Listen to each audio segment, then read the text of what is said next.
کہ بھئی روم اور فارس تو اتنے ترقی کر رہے ہیں, ان کے بادشاہوں کے تاج ہیرے جواہرات کے ہوا کرتے تھے, تخت بڑے خوبصورت ہوا کرتے تھے, صحابہ جاتے تھے نا تو دیکھتے تھے بھئی یہ ترقی تو ان کے پاس ہے.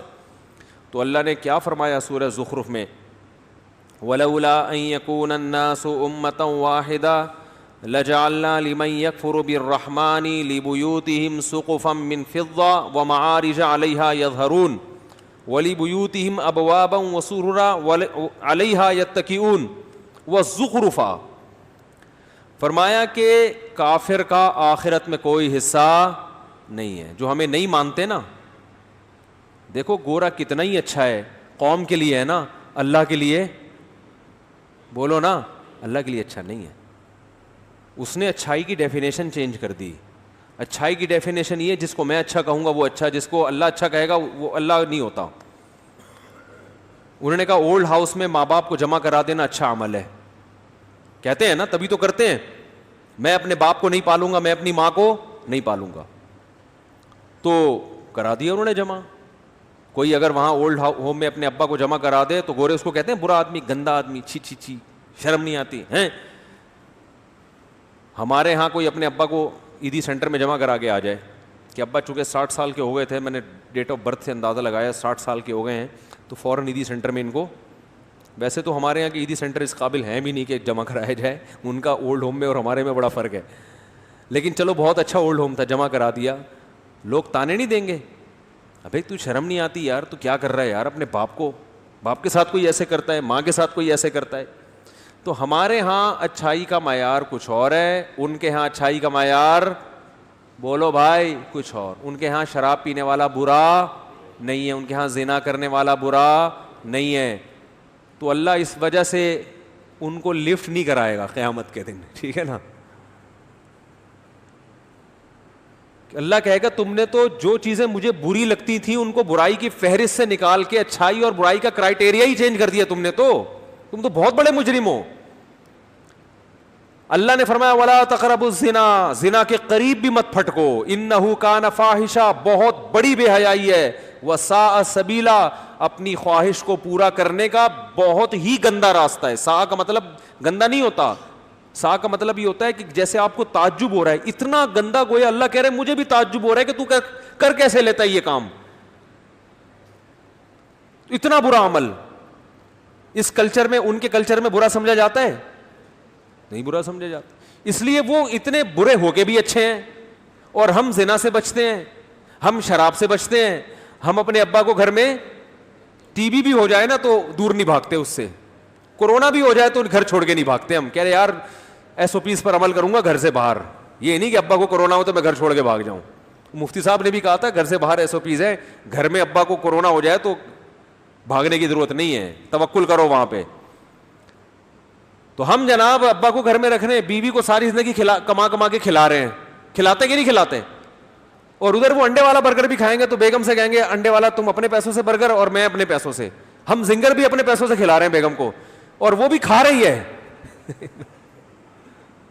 اور ایسی ڈھٹائی سے کھا رہی ہے جیسے وہ, یعنی وہ بھی سمجھتی ہے میرا حق ہے. لا بھائی تیرے کو کب سے بولا میں زنگر والا برگر لے کر, ابھی تک لایا نہیں, میں انتظار کر رہی ہوں. بلکہ وہ اس پہ نہیں کہ خود وہاں کیوں کھا لیا اور میرے لیے پیکنگ میں لے کر آ رہے ہو, اس پہ پھڈے ہو رہے ہیں کہ مجھے بھی اپنے ساتھ ہوٹل لے کے کیوں نہیں گئے, یا گھر میں لا کے میرے ساتھ کیوں نہیں کھایا. اتنا پروٹوکول دے کے بھی ہم کیا ہیں, گندے, چور, اچکے اور تیسری دنیا کے لوگ جنہیں بات کرنے کی تمیز نہیں. واقعی میرے بھائی ہمیں بات کرنے کی تمیز نہیں ہے, لیکن باپ کے سامنے کیسے بات کی جائے گی یہ ہمیں پتا ہے, ماں سے کیسے بات کی جائے گی یہ ہمیں بولو بھائی پتا ہے, اور بیوی کے سامنے بات کیسے کی جائے گی تو بیوی نے خود بتا دی, قرآن حدیث میں جانے کی ضرورت نہیں ہے. تو خود اپنے ایٹیٹیوڈ سے اس نے بتا دیا کہ اس طرح سے بات کرو گے تو ہوگی, ورنہ ادروائز میرا آپ کا کوئی تعلق نہیں ہے. سمجھ رہے ہیں؟ تو اولاد کو پالتے ہیں, بیٹیوں کو پالتے ہیں, ان پہ خرچ ایک آدمی پورے گھر کو چلا رہا ہوتا ہے, کیونکہ وہ نہیں چلائے گا تو معاشرے میں کیا ہے, وہ گندا. کیوں گندا؟ اس لیے کہ اقوام متحدہ نے اس کو گندا کہا ہے. بھائی اللہ رسول نے کہا ہے کہ یہ کیا ہے, گندا آدمی ہے جو بیوی کو نہیں پالتا, بچوں کو نہیں کھلاتا. تو اصل بات یہ ہے نا کہ جیسے فیشن کوئی الٹا سیدھا آتا ہے نا, دیکھو اب اگر گوروں کا فیشن نہ ہو اور ویسے ہی کوئی آدمی آدھا سر یہاں سے چھیل دے اپنا, اور ایک ادھر بال نکلے ہوئے ایک ادھر نکلے ہوئے, لوگ بولیں گے پاگل ہو گیا ہے. کیا بولیں گے؟ ابے تو سر کے بال تو کم از کم یا تو پورے رکھ لے یا پورے کاٹ لے, یہ کیا بنایا ہوا ہے. لیکن انسان کی عقل جب مسخ ہوتی ہے نا, تو یہی کام کوئی فنکار اداکار کرنا شروع کر دے تو سارے آدھا سر چھیل کے گھوم رہے ہوں گے نا. کیا خیال ہے؟ تو بالکل ایسے جیسے فیشن میں برے کو اچھا اور اچھے کو برا کہتے ہیں, ان کو دیکھ کے جن کو ہم ترقی یافتہ سمجھتے ہیں, تو ایسے ہی ہم نے ان کو دیکھ کے اچھائی اور برائی کی ڈیفینیشن ہی کیا کر دی ہے, چینج کر دی ہے. لوگ مجھے کہتے ہیں انگریز جھوٹ نہیں بولتے. جو ماہرین ہیں نا, جو ان ملکوں میں رہے ہیں, وہ کہہ رہے ہیں واقعی کسٹمر سے جھوٹ نہیں بولتے, بیوی سے جتنا جھوٹ وہ بولتے ہیں اتنا دنیا میں کوئی بھی نہیں بولتا. ہاں کچھ اچھے ہوتے ہوں گے, تعلقات 10-10 20-20 عورتوں سے ہوں گے, بیگم کو پتا نہیں ہوگا, اور بیوی کے دوستیاں ہوں گی, میاں کو پتا بولو بھائی نہیں ہوگا. گرل فرینڈ سے بھی جھوٹ بولتے ہیں. سارے نہیں ہوتے, اچھے بھی ہوتے ہیں, میں نہیں کہہ رہا کہ سارے جھوٹ بولتے ہیں, لیکن مسلمان کتنا ہی برا کیوں نہ ہو ابھی بھی خیر کا ریشو زیادہ ہے. اور اگر یہ خیر کا ریشو کم ہو رہا ہے نا, بیویوں سے جھوٹ بولنا شروع کیا اگر مسلمانوں نے, گرل فرینڈ, تو یہ کلچر وہاں سے آیا ہے, یہ ہمارا اپنا نہیں ہے. یہ برائی وہاں سے آ رہی ہے. شراب کہاں سے آئی ہے ہمارے معاشرے میں؟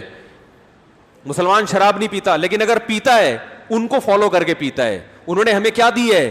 شراب دی ہے.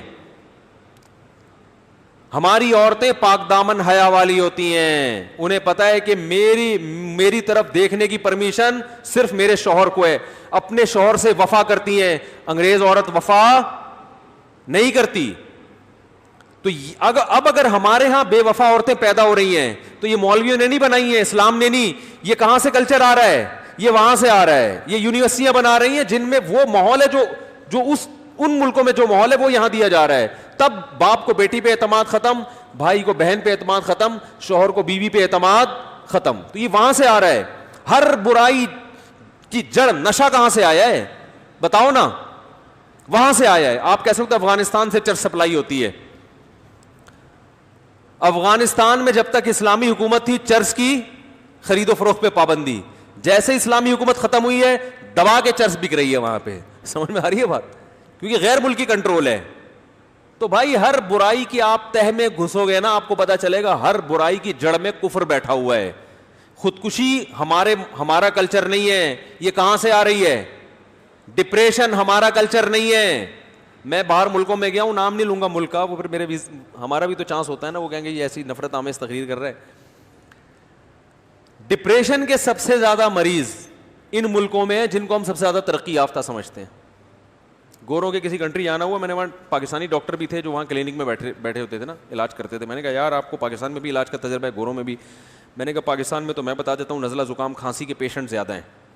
ہر تھوڑی دیر میں کھانستا ہوا آ رہا ہوتا ہے نا بندہ وہ تو میں نے کہا رپورٹ پیش کرنے کی ضرورت نہیں. نزلہ زکام کھانسی قومی نشان ہمارا, یہ تو مشہور شعر ہے. ہر آدمی چھینک رہا ہے, ناک بہہ رہی ہے ہر دوسرے تیسرے آدمی کی. تو میں نے کہا یہاں کیا کون سی بیماری سب سے زیادہ ہے؟ کینسر ہے, بلڈ پریشر ہے, شوگر ہے. ہمارے یہاں نزلہ زکام سب سے زیادہ, اس کے بعد 40 سال سے اوپر کے جو لوگ ہیں ان میں بلڈ پریشر اور پھر شوگر. یہ چیزیں ہمارے ہاں ہول سیل کے حساب سے. ہر دوسرا آدمی انڈے والا برگر کھا کے کیا ہو گیا ہے شوگر کا مریض بن گیا. برگر کھاؤ گے تو چاہے وہ زنگر ہو یا انڈے والا ہو, یہی ہوگا نا, شوگر تو ہوگی, یہ تو ہوگا. تو میں نے کہا آپ کے ہاں سب سے زیادہ پیشنٹ کس بیماری کی؟ کیونکہ میں نے کہا مجھے تو اتنے دن میں کوئی انگریز چھینکتا ہوا نظر نہیں آیا کہ کسی کو.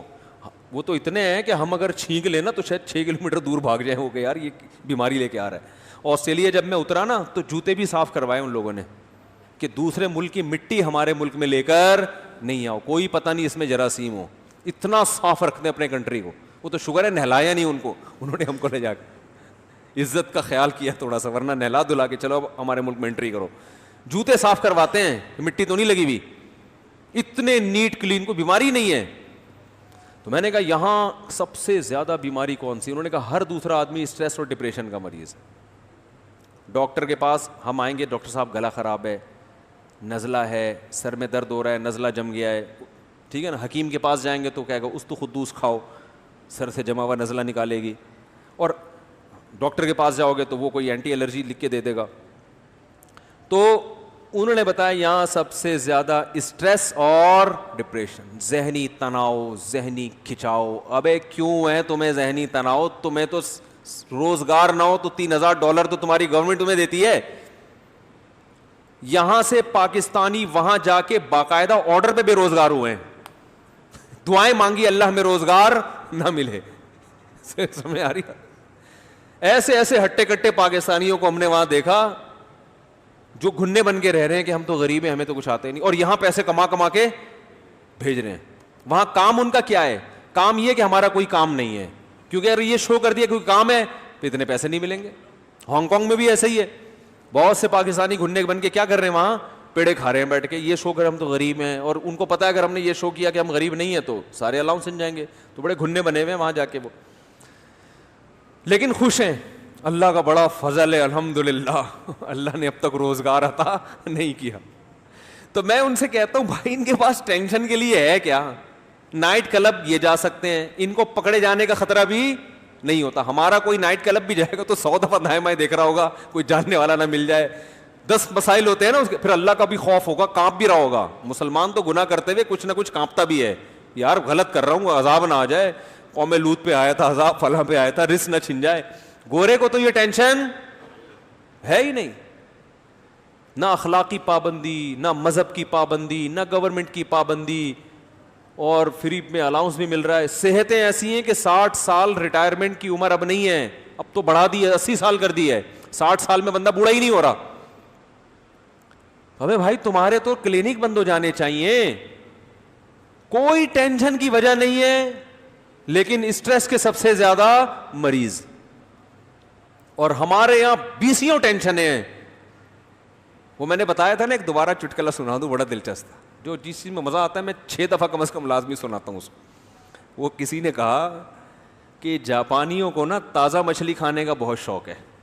سنا ہے نا یہ جاپانیوں کو, اور وہاں لوگ کھاتے ہیں تھائی لینڈ وغیرہ میں تازہ مچھلی. ہم نے بھی وہاں جا کے سمندر کی نا لائیو بالکل, انہوں نے کہا یہ مچھلی ہے, یہ والی نکال کے دیتے ہیں. وہ سمندر کے اوپر ہی ہوٹل بنائے ہوئے انہوں نے.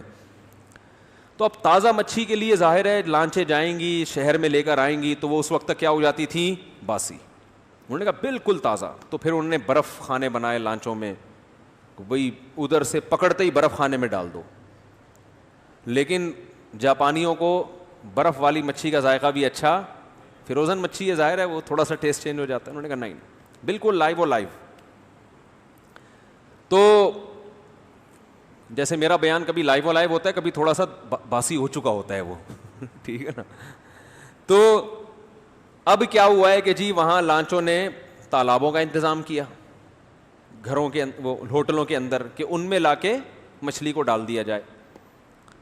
اب ظاہر ہے مچھلی اس میں نیچرل ماحول تو نہیں, سست ہو جاتی تھی نا بھائی, وہیں خوراک مل رہی ہے اس کو, اس کی چلت پھرت کیا ہو گئی, کم ہو گئی. تو جو اس میں ایکٹیونیس تھی, جو اس میں چستی تھی, جس کی وجہ سے گوشت میں ٹیسٹ آتا تھا, وہ چستی کیا ہو گئی, ختم. تو یہ ہربا بھی کیا ہو گیا, ناکام ہو گیا. لیکن جاپان بہرحال کیا ہے, جاپان ہے, وہ ایسے تھوڑی ہماری ہم ہوتے ہیں نا, ہم پتہ کیا کہتے ہیں, یقیناً کسی نے بندش کی ہے. کیونکہ بھائی اس کے بعد بھی اگر میرا کسٹمر میری شاپ پہ نہیں بیٹھ رہا, اس کا مطلب ہے کہ مجھ پہ کسی نے بندش لگائی ہے. لیکن وہ جاپانی تھا, وہ روحانی ٹوپی ڈراموں کو نہیں مانتا, وہ ٹوپی ڈرامے نہیں مانتا. یہ اس نے کہا کہیں نہ کہیں کوئی فالٹ ہے, جو کسٹمر کھانا نہیں کھا رہا نا, شوق سے نہیں کھا رہا. بعض دفعہ کسٹمر بتاتے نہیں ہیں لیکن وہ ٹیسٹ نہیں آ رہا ہوتا. کسٹمر یہ تھوڑی بولے گا کہ باسی ہے, وہ کہے گا تمہارے سامنے تو نکالی ہے, باسی کہاں سے ہو گئی, ٹیسٹ نہیں آ رہا. تو انہوں نے کہا یار یہ کیا بات ہے, جب سمندر سے شکار کر کے کھاتے ہیں تو کسٹمر کھاتا ہے, جب یہاں لا کے کھلا رہے ہیں تو کسٹمر نہیں کھا رہا, تو یہ کسی نے بندش نہیں کی ہے, کوئی فالٹ ہے. تو انہوں نے سارے جاپان کے جو بڑے بڑے ماہرین بیٹھ گئے, انہوں نے کہا فالٹ یہ ہے کہ اس کی جو موومنٹ ہے نا سمندر کے اندر, جتنی اسپیڈ سے یہ یوں ہی چلتی ہے, یہاں پر نہیں. اس کی وہی اسپیڈ ہونی چاہیے جو ویمن رائٹس والی خاتون نے جس اسپیڈ سے بچوں کو مارا تھا, خواتین کو مارا تھا, تو وہی اسپیڈ اس کی کہاں ہونی چاہیے, تالاب میں ہونی چاہیے. تو اس کے لیے انہوں نے کیا کیا کہ ایک شارک لا کے, شارک مچھی تو مارتی ہے نا, شکار کرتی ہے مچھلیوں کا, وہ لا کے تالاب میں, پانی کے ٹینک میں, تالاب میں چھوڑ دی. اب مچھلیاں اپنے آپ کو بچانے کے لیے یہ ادھر سے ادھر, ادھر سے ادھر, ادھر سے ادھر. اس کا فائدہ یہ ہوا کہ سلم اور اسمارٹنیس جو ہے نا ان کی وہ برقرار رہی, فیٹ پیدا نہیں ہوا. تو کسی نے کہا اگر آپ بھی چاہتے ہیں کہ آپ ایکٹیو رہیں تو گھر میں ایک عدد شارک بیوی کی شکل میں بولو بھائی رکھیں. تو جب یہ لطیفہ میں نے پڑھا نا, میں نے کہا جس کے ٹینک میں ایک مچھلی اور 3 شارکوں یا 4 شارکوں, بھائی ٹینک میں انہوں نے سینکڑوں مچھلیاں رکھی, ایک شارک کہ تنگ کرنے کے لیے ایک ہی کیا ہے, کافی ہے. تو سوچو کہ اگر وہ 4 شارک رکھیں اور ایک مچھلی ہو, وہ مچھلی کیسی ماشاءاللہ اسٹرانگ ہوگی, آپ خود اندازہ لگا اس کا کیا ٹیسٹ ہوگا اور کیا صحت ہوگی اس کی, ہے کہ نہیں ہے. تو یہ نسخہ ہے صحت مند رہنے کا. اگر آپ چاہتے ہیں آپ میں کولیسٹرول بالکل بھی, یعنی آپ پیدا کرنا چاہیں تو بھی پیدا نہ ہو, آپ پٹھان ہوٹل کے پراٹھے کھا کھا کے بھی کولیسٹرول پیدا. میں پٹھان ہوٹل کے پراٹھے کھاتا ہوں لیکن الحمدللہ مجھے کولیسٹرول نہیں ہے. میں بڑے غلط قسم کے پراٹھے کھاتا ہوں, ربڑ کے نہیں ہوتے صبح صبح. مجھے لوگ منع کرتے ہیں بھائی کوئی کھانے کی چیز کیا کھاؤ, یہ اتنے سفید آٹے کے گھی میں پکے ہوئے پراٹھے. میں کہتا ہوں یار بچپن سے کھاتے آ رہے ہیں ہم سے یہ پراٹھے, صبح نہیں کھاؤ تو صبح ناشتے کا پتہ ہی نہیں چلتا. نہیں کھانے نہیں چاہیے, اچھی چیز نہیں ہے, لیکن کولیسٹرول لیول اللہ کا شکر ہے کیا ہے, بالکل فٹ فاٹ ہے. تو وجہ اس کی ظاہر ہے. تو آپ لوگ بھی اگر فٹ رہنا چاہتے ہیں, ہاں تو میں اصل میں یہ بتا رہا تھا کہ ہمارے ہاں ٹینشن کی اتنی چیزیں ہوتی ہیں لیکن پھر بھی اسٹریس اور ڈپریشن کی گولیاں نہیں ہیں. روزگار ہے نہیں, گھر میں تانے سننے کو ملتے ہیں. ہمارے نوجوان کو جب گھر سے تانے کو سننے کو ملتے ہیں نا, بے روزگار, یہ بہت زیادہ کام یہ کرتا ہے ایک عدد گٹکا خرید کے کھا لیتا ہے, یہی ہوتا ہے نا, اور گٹر کے ڈھکن پہ جا کے باہر بیٹھ جاتا ہے. ٹھیک ہے نا, بس یہ ہے.